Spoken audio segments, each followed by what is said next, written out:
Hi everybody, Levi Clay here, and I'm back again for what will probably be my first ever review on my channel. Today I'm going to be looking at the Epiphone Les Paul Muse series. So this is the 2020 series of Epiphone guitars. I know you're thinking, Levi, you don't do reviews on your channel, and that's absolutely right. I haven't actually done any proper reviews on my channel because, generally speaking, I don't like the idea of reviews. I've worked in that industry before, and what you tend to find is I don't want to say there's a lot of corruption, but ultimately when you are working in that field, you are an influencer, and because you can influence people, gear companies, advertisers, etc. want to spend money to get good reviews. Now, it's not paying for positive reviews, but if you're putting adverts in a magazine or whatever, you don't expect that magazine to give you a bad review, or you're not going to be advertising with them for much longer. So I don't ever want to do that, and therefore anytime I feature any piece of gear on my channel, I will never ever be paid to have that piece of gear here. And in this particular instance, this Epiphone Les Paul Muse is a guitar that I just bought actually from Guitar. Now, I bought this because I've been looking forward to checking this particular model out. For a long time I've had a huge issue with Epiphone guitars and an even bigger issue with Gibson guitars, and I had a few very specific things that I said, if Epiphone do these things, I will buy the guitar. And they did all of those things. So what we have here is a classic style Les Paul. Now, when I say classic style, this isn't an authentic, true to the Gibson design Les Paul. It is a mahogany body, but it's chambered, so it's got some weight relief going on. There's a lot of resonance when you play this guitar in the room, actually. You can really sort of hear it, ringing out a little bit more, which is actually, to be honest, quite cool. So it's relatively lightweight. Now, we have a kind of gold top, which was one of the key things that I really wanted from this kind of entry-level Epiphone model. Gold top, I love a gold top. I've always wanted to own a gold top since losing my last gold top, or selling my last gold top, I should say. And while this isn't exactly right, if you compare this to an actual gold top, it's not quite there. I think at a glance, it does the job. It's not a bad looking guitar. Outside of that, it has the brand new Epiphone headstock. So it's probably hard to tell there, but this is a little bit more like the Gibson headstock. And my biggest issue with Epiphone guitars for the longest time is they have what I've always called the Weight Watcher headstock. It's like the cheap version of the Gibson headstock, and I hate that. I hate the idea that as a company, Gibson want to make sure that when you play the cheaper version of their instrument, nobody's going to mistake it for the real thing. They want it to look cheap, and I always thought that headstock looked cheap. Now, I don't think that this is perfect, but I think it's definitely a step in the right direction. So, bang on job there, Epiphone. Outside of that, it's pretty standard. We've got our two humbuckers, pickup selector switch, 4 controls, 2 volume and 2 tone. A few things that are a little bit odd about this. For some reason, it ships with these clear knobs. I don't like the look of those. Obviously, they're going to come straight off, and I'll put gold ones on there. And the same, there's no pickup ring or pickup selector ring around the pickup selector. So why do I have such an issue with gold tops? Why do I want a gold top? And why did I promise I'd buy one of these? Well, aside from the headstock, Gibson actually did offer a budget version of the gold top just recently. I think it was the classic 50s, 60s, one of those two. My issue with that guitar is there was something about it that wasn't right. I can't remember if it had dot markers, but the thing that really stood out as being incorrect about that guitar is it didn't have any binding on it.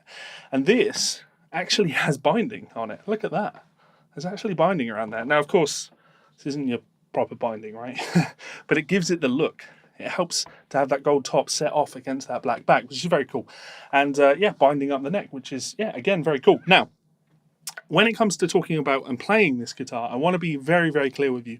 As I say, I ordered this from Guitar. I got it turned up in the box. And I should say, when I say in the box, I mean in the box, right? It was in a box. This guitar doesn't come with a hard case, obviously. This guitar doesn't even come with a soft case, okay? This guitar was shipped to me in a box wrapped in bubble wrap. So I think that is a bit of a shame. Definitely a shame, because if you are looking at buying an entry-level guitar, it's maybe not entry level in terms of cost, but you're going to have to spend a little bit more money to buy a case, which is seems such a shame. You know, you could include a very cheap case and not really add a massive amount to the overall ticket price of the guitar. But fair enough, yeah. Outside of that, I have not tweaked this guitar in any way, shape or form. It still has the strings on it that I got with it. I haven't toyed with the intonation whatsoever. I haven't toyed with the action. Nothing has been changed. I tuned it up and I wanted to play it. And that little clip that you saw at the start, that's exactly that. There are a few moments in there where the guitar isn't perfect. You know, there's a few bits on the G string that aren't quite there. There's a little bit of buzz on the G string, but generally speaking, the fretwork on the guitar is relatively okay. It's relatively okay. It's totally acceptable for a, you know, like intermediate level guitar player. It's a perfectly playable guitar. And as you saw in that intro, like, I'm not really a shredder anymore, but I still bust out some Zakk Wylde type licks on this guitar, and it wasn't that much of an issue. Very comfortable guitar to play. And for me, a good looking guitar to play. I like good looking guitars, so yeah. In all honesty, that's not really an issue for me, because I don't plan to play this guitar like that. I plan to hike the action right up and put it in open C and play it as a slide guitar like Joey Landreth. That's my plan for this guitar. So ultimately, the fretwork was never going to be an issue to me. But when I run my fingers up the sides like this and see if I can catch any rough fret ends, there's nothing there. The fretwork on this guitar is generally quite good. Now, the tuners feel cheap, and to be honest, when I play the guitar, it just has that feel of a cheap guitar. That's not really a measuring stick for me, because I own a lot of guitars, and this is by far the cheapest guitar that I have in my collection now. So I would expect it to feel like a cheaper guitar. It's a made in China guitar. When I look around me and I've got all these, you know, Mayonnaise guitars, Suhr guitars, Ormsby guitars, I've got Vigier guitars, like tons of really nice guitars. This is always going to feel cheap, but let me be real clear about this. I like it. I do actually like it. I promise you, you're not going to see me selling this guitar anytime soon. I'm more than happy to play it. Right, so let me give you a few examples of what it can do outside of that little intro. So, yeah, it's just classic Les Paul, right? So we've got all of our bluesy rock.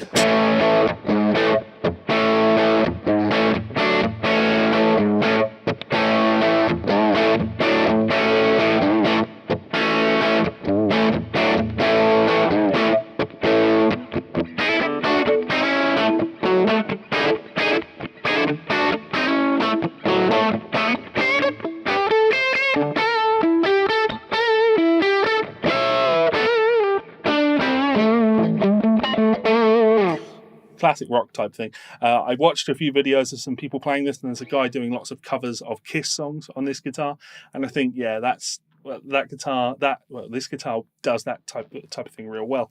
You can have a lot of fun just playing your classic rock. In fact, that riff that I wrote in the intro, that's like thrash. Well, not really thrash, but like definitely 80s speed rock type stuff, and it feels great for that type of thing.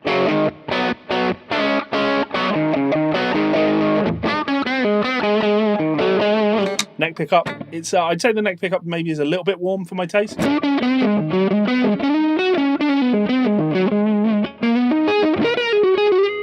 when I play there,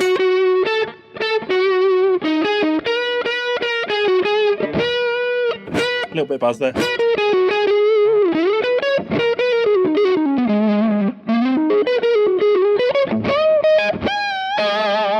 But outside of that, yeah, it's a perfectly functional guitar, and I'm generally quite impressed. Now, I paid just over £400 for this guitar, which is, I mean, it's not cheap. It's certainly not, I've just picked up the guitar, I'm going to go and buy my first guitar. Though if you have the money, this is definitely not a bad option. I think it all comes down to the look, and does the look appeal to you? I love the look. If this particular colour doesn't do it for you, they do have these Muse models in some other colours. I quite like the pink one, but I have no real use for a pink guitar. I just wanted to, again, pretend I was Joey Landreth or Dwayne Allman, or, you know, that old Les Paul type look. So yeah, definitely not a bad guitar. Let me play a little bit more for you, just give you a final idea of what it's all about.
So there you have it, Epiphone Les Paul Muse.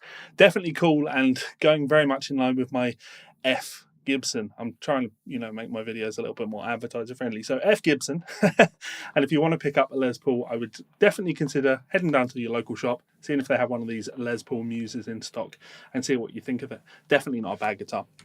Right, lastly, I want to say a huge, massive, extra big special thank you to my Patreon supporters, because you guys you've essentially paid for this guitar, right? I bought this guitar with the money I make on Patreon. It allows me to keep my videos free of outside influence from sponsors. So, while I didn't want to have to spend a bunch of money on a guitar, I had said that if Epiphone made this guitar, I'd buy it. And, I didn't want them to make a liar out of me. So thank you so much, guys. Last thing I needed to be doing is buying more guitars, but having you guys there supporting this channel, doing that, thanks.